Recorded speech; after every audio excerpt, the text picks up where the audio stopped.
Hola a todos, soy el padre Juan José Paniagua y quiero darles la bienvenida a mi masterclass. Le he querido llamar claves para tener una vida más eucarística. Y es que la Eucaristía forma parte fundamental de nuestra vida cristiana, forma parte importantísima de nuestra identidad. La Eucaristía no puede ser solamente algo como que un rito que cumplimos una hora los domingos y luego no tiene nada que ver con el resto de nuestra vida. La Eucaristía no es solamente una actividad en la que participamos una vez a la semana, sino que es un encuentro que debe transformar toda nuestra vida, para que toda nuestra vida se vuelva cada vez más eucarística. La Eucaristía debería impregnar toda nuestra existencia.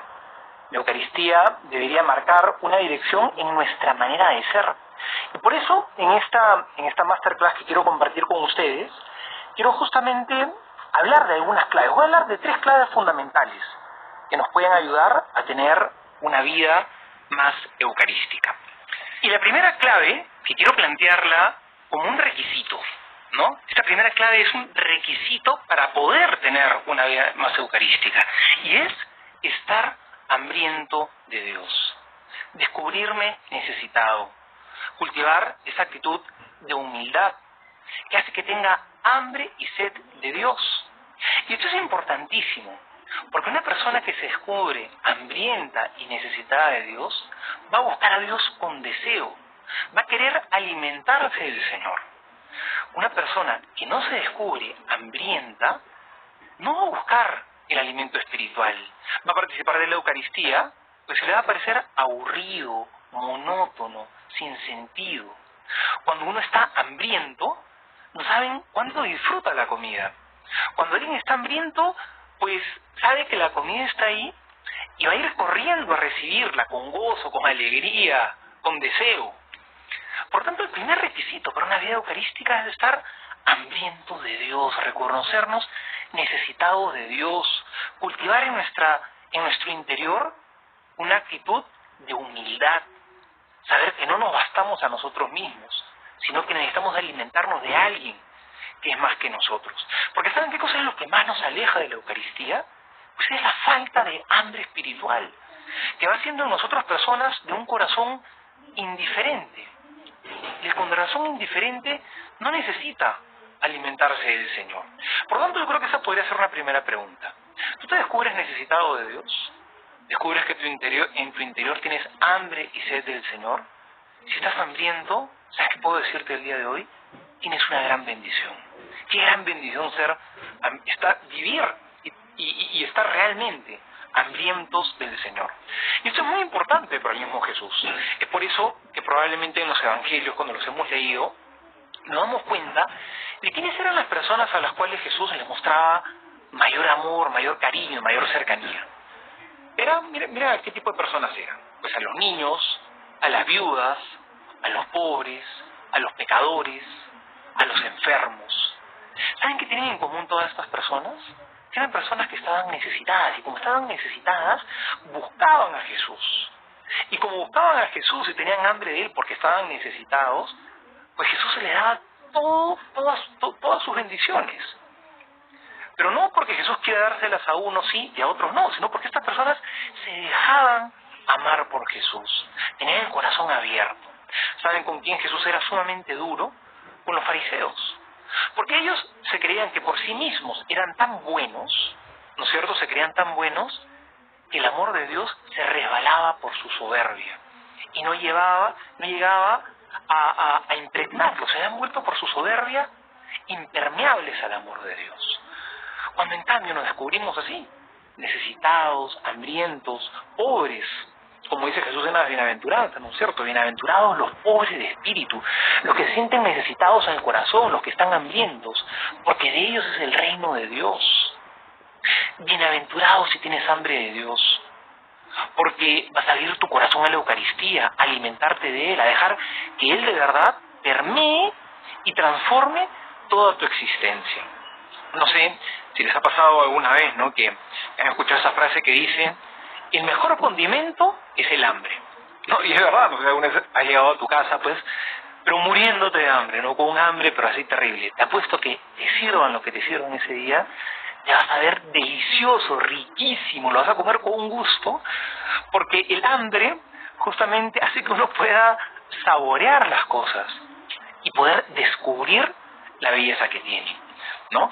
Creo que, ¿sabes cuál es el mejor condimento que le puedes poner a la Eucaristía? Es tu hambre de Dios. Y si te acercas hambriento de Dios, la Eucaristía no se te va a convertir en una rutina. No es algo pesado, es algo en lo cual vas a participar con gusto. Y es un gusto que se va a prolongar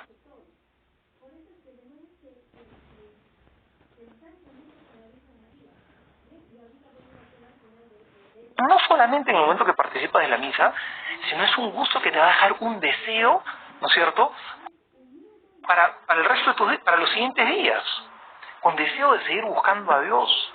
Es un alimento con el cual, cuando uno se acerca a Él con humildad y con deseo, no te cansa, no te hastía, no te empalaga, ¿no es cierto?, sino que te deja con más ganas todavía, con ganas de poder saborearlo mucho más. ¿Saben?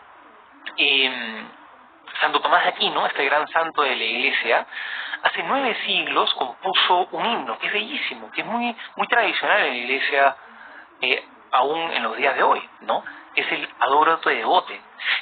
Quiso componer este himno en el cual le quería mostrar a Dios pues el amor, la gratitud por el don inmenso de la Eucaristía, ¿no? Y cuando terminó de componer este himno tan pero tan hermoso, ¿no?, lo leyó y sintió que a pesar de lo bonito que le había salido, pues estas palabras no hacían justicia, ¿no?, al don tan grande que era la Eucaristía.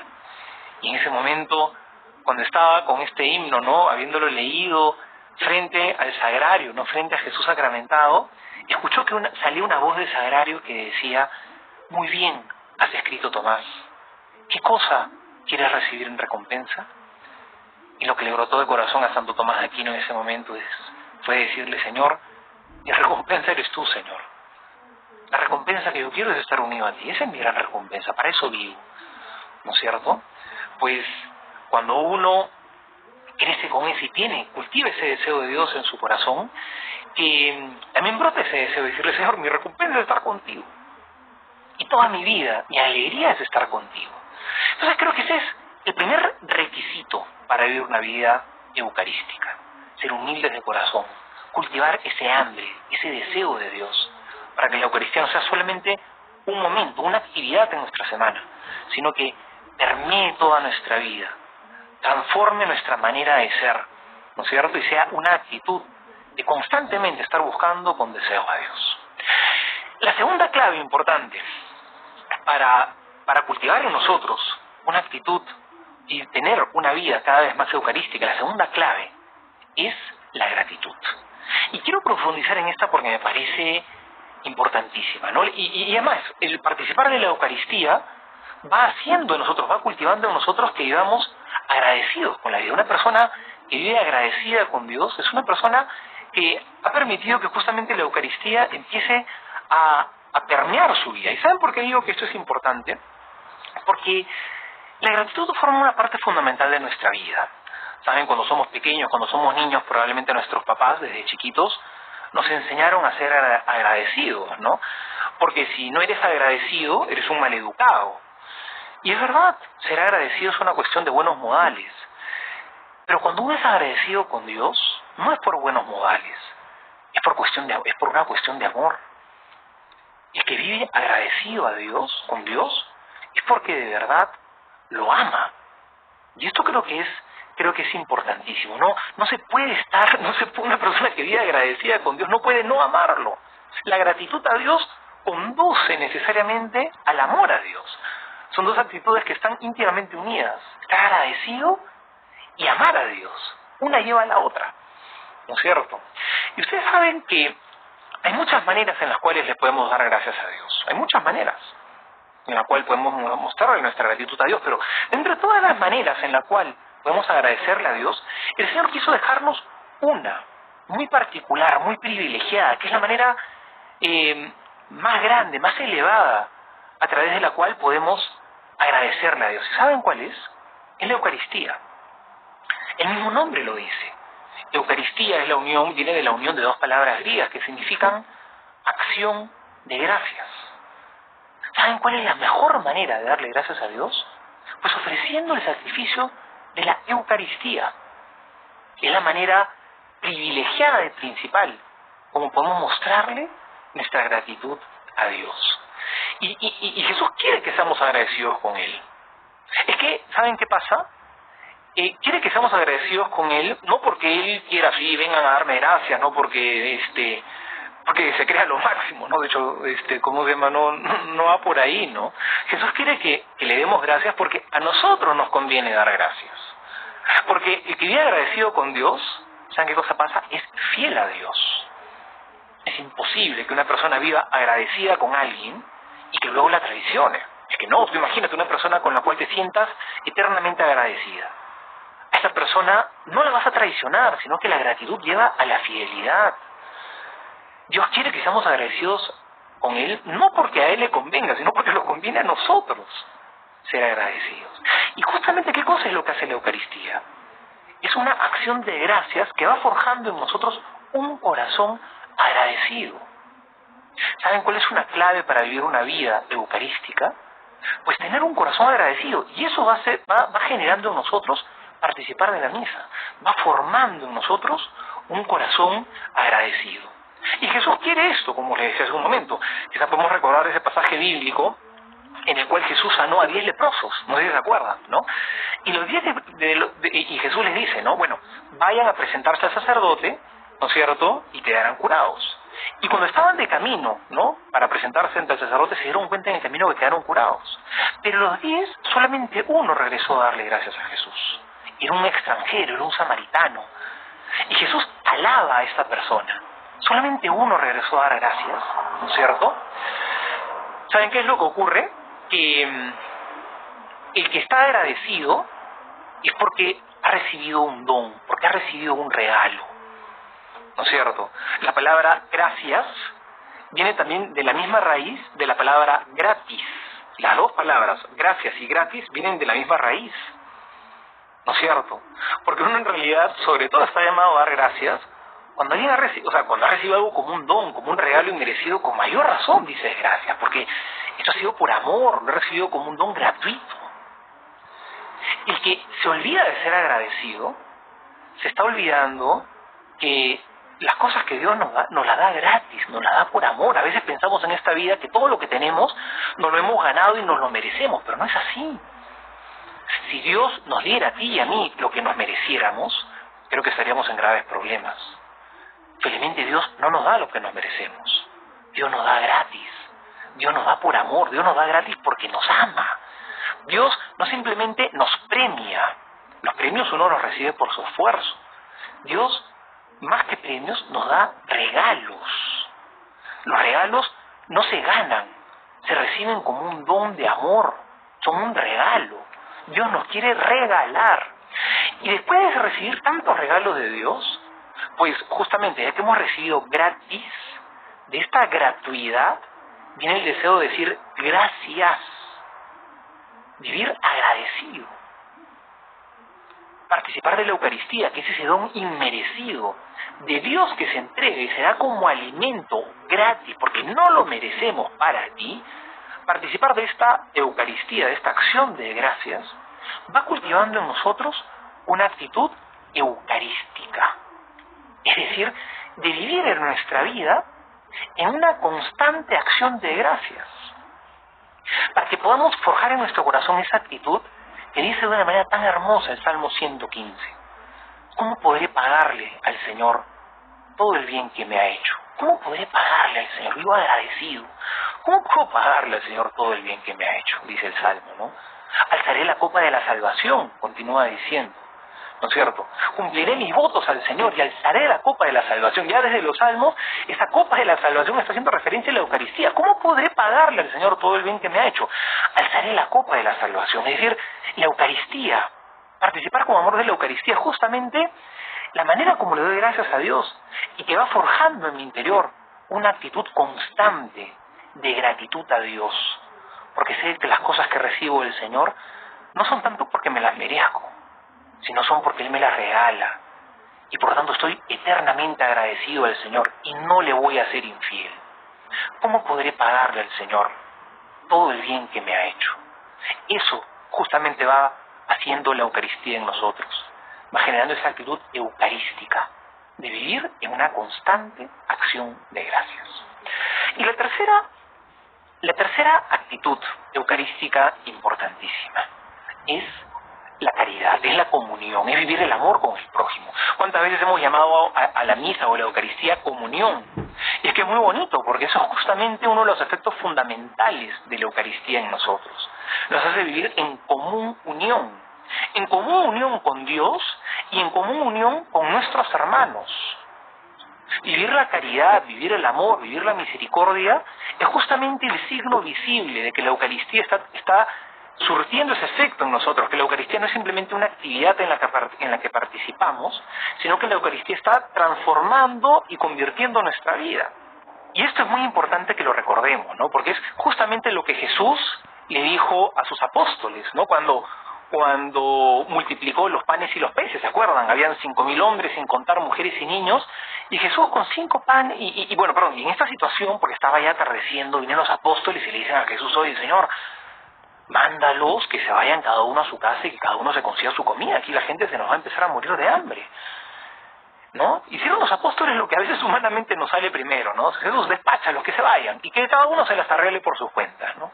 Pero miren lo que Jesús dice, ¿no? Esa es justamente la actitud eucarística, ¿no? Jesús va a partir el pan, ¿no? Porque la multiplicación de los panes es un signo de la Eucaristía, y va a decirnos cuál es la actitud eucarística. Y prestémosle mucha atención a esta actitud eucarística que Jesús va a señalarle a sus apóstoles. Les va a decir lo siguiente: denles ustedes de comer, no se laven las manos.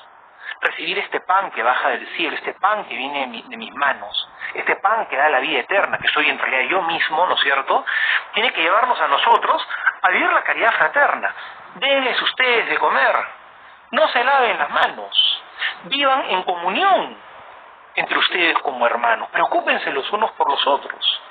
Ese es un signo clarísimo de que la Eucaristía está haciendo efecto en nuestro corazón, ¿no? Es por eso que San Pablo reprendía, ¿no es cierto?, a los cristianos de Corinto, que se reunían a celebrar el banquete de la Eucaristía, pero con riñas y con disputas entre ellos, ¿no? O sea, oye, no pueden compartir un mismo pan que nos hace un mismo cuerpo si están peleados y enemistados entre ustedes. Es que no se puede, es contradictorio, porque la Eucaristía es comunión, es común unión, es un signo de la unidad de nosotros como un cuerpo, como hermanos.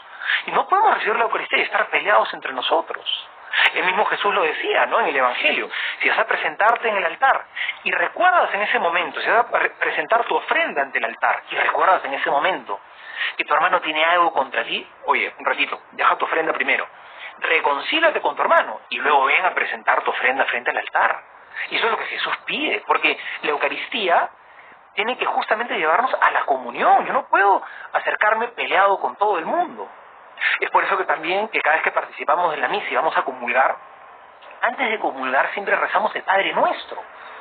Y en el Padre Nuestro decimos, ¿no?, perdónanos nuestras ofensas como también nosotros perdonamos a los que nos ofenden. Porque justamente la actitud eucarística, la actitud verdaderamente eucarística, nos lleva a estar en comunión con nuestros hermanos.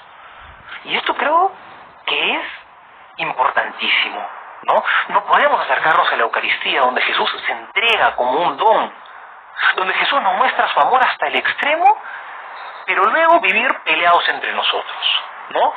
Cuando alguien se ha entregado tanto a mí, debería brotar también el deseo de entregarme yo por los demás. Creo que es una actitud fundamental e importantísima. Por eso una vez una persona decía: oye, es que esto de comulgar es un riesgo. Claro que es un riesgo, porque comulgar nos lleva a un compromiso, al compromiso del amor al prójimo. Una vez en un congreso, ¿no?, de grandes teólogos del tema que se iba a meditar era la Eucaristía, vinieron grandes teólogos a dar ponencias lindísimas y hermosísimas en torno al valor de la Eucaristía. Y en un momento llegó un sacerdote que fue uno de los expositores y contó un testimonio. Él dijo: ¿Saben cuándo yo entendí lo que pasaba en la misa, lo que pasaba en la Eucaristía? Cuando era muy niño, porque cuando era niño en mi familia éramos muy pobres y mi papá llegaba todos los días de la noche después de haber trabajado durísimo, ¿no? En ese trabajo tan pobre que tenía, y había podido comprar con el poco dinero que había ganado, pues un pedazo de pan. Y él llegaba y lo partía y lo repartía entre nosotros, quedándose muchas veces él mismo sin comer. Y ahí entendí lo que era la Eucaristía. Jesús, que se entrega a sí mismo, se sacrifica a sí mismo, se parte y se reparte para que nosotros tengamos que comer, sacrificándose incluso él mismo, para que a nosotros no nos falte nada. Esa es la actitud eucarística, ¿verdad? Recibir el amor de Jesús en la Eucaristía que se ha entregado, para yo vivir de esa manera eucarística con los demás, para que yo también pueda vivir en esa comunión, en esa entrega, en ese sacrificio con los demás. Queridos amigos, esas son las 3 claves eucarísticas que quisiera compartir con ustedes el día de hoy, para que viviendo así la Eucaristía, ¿no es cierto?, la misa no sea simplemente algo rutinario, sino que la misa se pueda convertir en algo que forma parte fundamental de mi existencia, que no es solamente un evento del fin de semana, sino que es parte fundamental de mi vida. Y la Eucaristía me va a transformar. Y quería aprovechar, ¿saben qué? Es que este tema es muy bonito y hay muchas cosas más que podemos profundizar. Y por eso he preparado un curso online que quiero compartir con todos ustedes, que lo hemos llamado Conocer la Misa para poder amar la Eucaristía. Conocer la misa para poder amar la Eucaristía.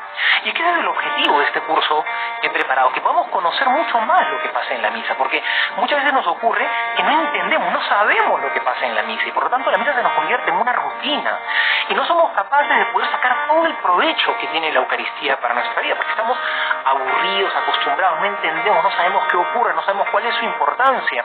Ocurren una serie de cosas frente a nosotros, y no tenemos la más mínima idea de qué cosas significan y qué implicancia tienen en nuestra vida. Quiero invitarlos a que participen en este curso que hemos preparado con Catholic Link, para que participemos de la misa no simplemente como espectadores pasivos, ¿no es cierto?, que están viendo algo que no entienden qué cosa es lo que significa, sino más bien para que seamos participantes activos, porque la misa no solamente la vemos o la oímos, sino que la misa la celebramos, y no la celebro solo yo que soy sacerdote, tú también, que eres un bautizado, tú también celebras la misa, eres un participante activo de la Eucaristía, y cuando empezamos a entender esto, no solamente lo comprendemos, sino que podemos participar de la misa sintiéndola, y que se convierte cada vez más en una experiencia de vida que va transformando nuestro corazón. En este curso online que he preparado, Conocer la Misa para amar la Eucaristía, vamos a poder entender la estructura y la lógica de la misa, cuáles son las partes más importantes y las partes fundamentales de la misa, qué cosa significa cada una de estas partes, cuáles son las actitudes y las disposiciones que debo tener, qué cosa es lo que estas partes de la misa quieren generar en mi interior para que pueda vivir intensamente el sacrificio de Cristo en el altar eucarístico. Vamos a explicar los ritos iniciales, ¿no es cierto?, cada una de sus partes, estos ritos iniciales que van disponiendo nuestro corazón para poder participar bien de la misa. Vamos a pasar luego a explicar la liturgia de la palabra en la cual vamos a poder entender su estructura, cómo se distribuyen las lecturas a lo largo del año, cuál es la conexión de una lectura que tiene con la otra, para que podamos comprender el sentido que tienen y podamos justamente sacarle ese fruto espiritual que quiere darnos el Señor a través de su palabra. Luego vamos a pasar a la liturgia de la Eucaristía, donde vamos a poder vivir de manera mejor cómo nosotros también estamos llamados a ofrecer, así como Cristo ofrece su vida, como en la misa nosotros también estamos llamados a ofrecer nuestra vida, nuestro esfuerzo y nuestra existencia a Dios, junto con los dones de pan y el vino. Vamos a poder preparar nuestro corazón para el momento central, que es la entrega del sacrificio de Jesús, ¿no es cierto?, en la Eucaristía, en la cual actualizamos, ¿no?, la entrega de Jesús en la cruz, y vamos a entender qué cosa es lo que significa esto en cada uno de nosotros. Al final de este curso, queridos amigos, vamos a poder descubrir que la misa es un verdadero tesoro. Tenemos un tesoro en nuestras manos, que a veces quizás nos habíamos acostumbrado a tenerlo y quizás ya no lo estábamos valorando en toda su magnitud. Y creo que si llegamos a entender y amar más la misa, pues vas a poder vivir la misa como nunca antes en tu vida has podido hacerlo. No se pierdan entonces este curso online que vamos a dar a través de Catholic Link, y estoy seguro que va a poder cambiar muchísimo nuestra vida y en cómo participamos en el sacrificio de la misa.